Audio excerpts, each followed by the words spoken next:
जानकी आई हो माई के बन माँ। जल भर में जानकी आई हो माई के बन माँ। माई के बन माँ, माई के बन माँ। जल भर में जानकी आई हो माई के बन माँ। जल भर में जानकी आई हो माई के बन माँ। के करी बहू अहू के करियाहू बेटी, के कर बहू अहू के करियाहू बेटी। के करी नारी कहाई हो जल भरने आयु। के करी नारी कहाई हो मैया के बनने।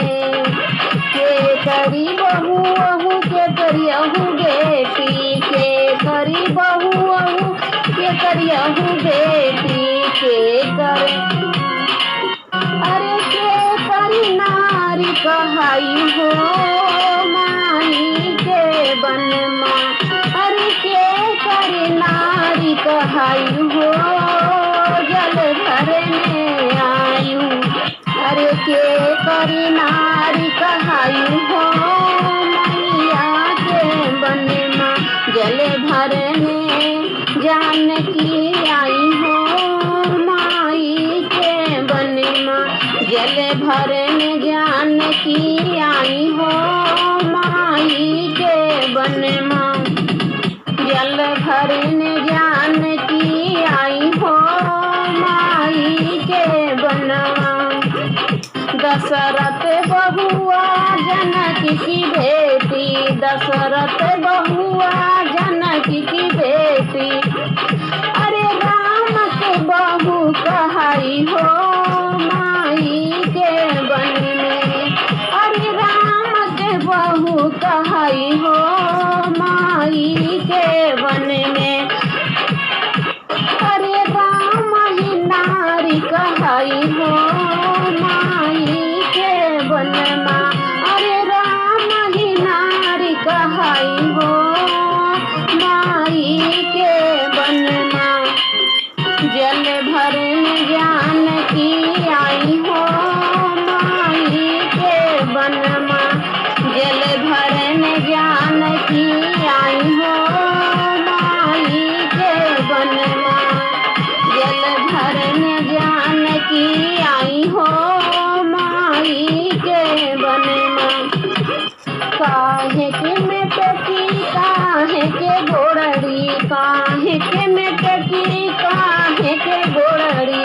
अरे काहे के डोर लगाई हो माई के बन माँ। अरे काहे के डोर लगाई हो माई के बन माँ। जल भरने जानकी आई हो माई के बन। जल भरने जानकी आई हो माई के बन। माई के बनवा, माई के बनवा। जल भरने जानकी आई हो माई के बनवा। जल भरने जानकी आई हो माई के बनवा।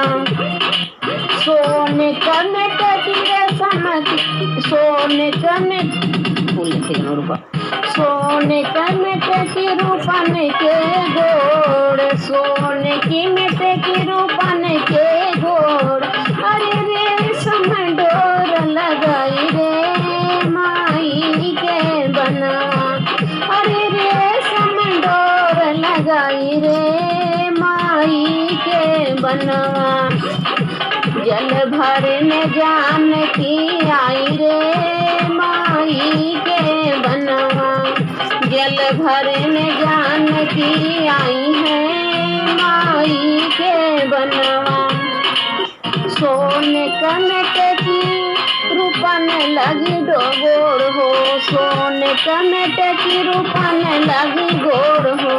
अरे रेशम डोर कहाई रे माई के बन में। जल भरन जानकी आई रे माई के वनमा।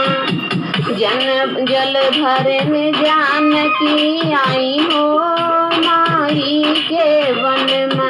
जल भरन जानकी आई हो माई के वनमा। जय माता जी।